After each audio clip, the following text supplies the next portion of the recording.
Misty wetlands of Anhui Province, where ancient willows dipped their branches into slow-moving waters, a young Chinese alligator named Shen faced the greatest challenge of his species' existence. Unlike his distant American cousins who thrived in the vast Everglades, Shen belonged to one of the world's most endangered reptiles, with fewer than 200 of his kind remaining in the wild.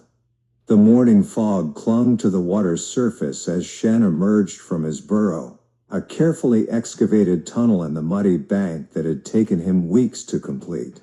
His dark, armored hide glistened with moisture as he surveyed his territory, a small section of river that had become increasingly crowded as development encroached from all sides. The sound of distant machinery reminded him that his sanctuary was temporary, like so many others before it. Shen's grandfather had told him stories of the old days, when their ancestors ruled vast networks of rivers and lakes throughout the Yangtze River basin. Back then, a Chinese alligator could travel for days without encountering human settlements, following waterways that teemed with fish, frogs, and water birds. Now, those same rivers had been channeled into concrete canals, their banks lined with factories and apartment buildings that cast long shadows over the remaining patches of wetland. The first challenge of each day was finding food. Shen's metabolism had evolved for a feast or famine lifestyle, allowing him to survive weeks without eating when necessary. But the constant stress of habitat loss had weakened him, making each meal crucial for his survival. He slipped silently into the water, his powerful tail propelling him through the murky depths with barely a ripple on the surface. A flash of silver caught his attention, a small carp darting between the submerged roots of a dead tree. Shen's body became perfectly still, every muscle coiled for the explosive strike that would make the difference between another day of survival and slow starvation. The carp moved closer, unaware of the ancient predator watching from the shadows. The strike was swift and precise, a testament to millions of years of evolutionary refinement. But as Shen secured his prey, the rumble of approaching vehicles made him freeze. Through the reeds, he could see the bright yellow of construction equipment moving along the riverbank. Another section of his world was about to disappear beneath concrete and steel. With the fish still clamped in his powerful jaws, Shen retreated to deeper water. He had learned to read the patterns of human activity, understanding that the morning hours brought the greatest danger. Workers would arrive with their machines, transforming wetlands into shopping centers and parking lots with ruthless efficiency. Each project pushed the remaining alligators into smaller and smaller refuges, forcing them to compete for resources that were already scarce. As the construction noise grew louder, Shen made a decision that had become all too familiar. It was time to move again. He had spent 3 months establishing this territory, learning every hiding spot and hunting ground within his small domain.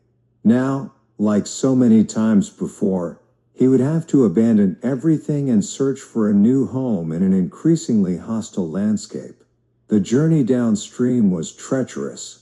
Shen had to navigate through areas where the river had been straightened and deepened, creating fast-flowing channels that offered no shelter or food. Concrete embankments replaced the natural banks where he might have found refuge, and the water itself carried the chemical tang of industrial runoff that made his sensitive nostrils burn. Hours passed as he swam against the current, following instincts that had guided his ancestors through countless migrations. But this was different from the seasonal movements that had once been part of his species' natural rhythm. This was a desperate flight from the advancing tide of human development, with no guarantee that sanctuary lay ahead. As evening approached, Shen found himself in a section of river that ran through a small farming village. The banks here were lower, lined with rice paddies that created a patchwork of shallow pools and channels. For the first time in days, he detected the scent of abundant prey, frogs, fish, and water insects that thrived in the agricultural landscape. But with opportunity came danger. Farmers in this region had little tolerance for predators that might threaten their livestock or crops. Shen had heard stories from other alligators about encounters with humans armed with nets, traps, and worse. Some of his kind had been captured and sold to restaurants where alligator meat was considered a delicacy. Others had simply disappeared, their fate unknown but easily imagined. Despite the risks, hunger drove him forward. Shen approached the edge of a rice paddy where the water was shallow enough for him to rest while remaining mostly submerged. The familiar weight of water over his back provided comfort, reminding him of safer times when such feelings weren't so rare. A movement in the reeds caught his attention.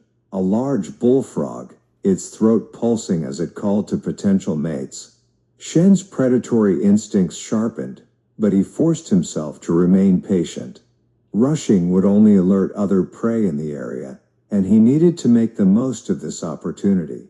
The frog moved closer, following the edge of the paddy where insects gathered in the evening air. Shen adjusted his position with microscopic movements, aligning himself for the perfect strike.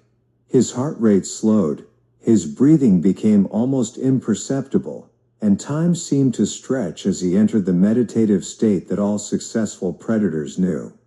The strike came like lightning, his massive jaws snapping shut around the frog before it could react. But the splash of his movement had attracted attention from an unexpected source. A young farmer checking his irrigation channels had witnessed the entire sequence. Shen expected shouts, thrown stones, or the arrival of other humans with weapons. Instead, the farmer simply stood watching, his expression more curious than fearful. For several minutes, human and alligator regarded each other across the narrow strip of water that separated them. Finally, the farmer spoke in soft tones, his words carrying across the still evening air. Though Shen couldn't understand the language, the tone was respectful, almost reverent. The farmer bowed slightly, then turned and walked away, leaving Shen alone with his meal and a rare sense of safety. That night, as Shen rested in the shallow water of the rice paddy, he reflected on the encounter. Not all humans were enemies, he realized. Some still remembered the old stories about dragons and water spirits, creatures that brought good fortune to those who treated them with respect. Perhaps there was hope for coexistence in this rapidly changing world. The next morning brought new challenges. Government officials had arrived in the village, their vehicles parked along the main road as they conducted what appeared to be a survey of the area. Shen recognized the uniforms and equipment of wildlife protection officers, people whose job was to capture endangered animals and relocate them to protected reserves. While captivity meant safety from habitat destruction and human persecution, it also meant the end of freedom. Shen had visited the breeding facilities where some of his relatives lived, seeing the concrete pools and artificial environments that could never replace the complexity of natural wetlands. The alligators there were well fed and protected, but something essential had been lost in the exchange. As the officials moved closer to his hiding spot, Shen faced the most difficult decision of his life. He could surrender to capture, accepting a life of comfortable confinement in exchange for guaranteed survival. Or he could continue his dangerous journey, risking everything for the chance to live as his ancestors had lived, wild and free in the ancient waterways of China. The sound of approaching footsteps made the decision for him.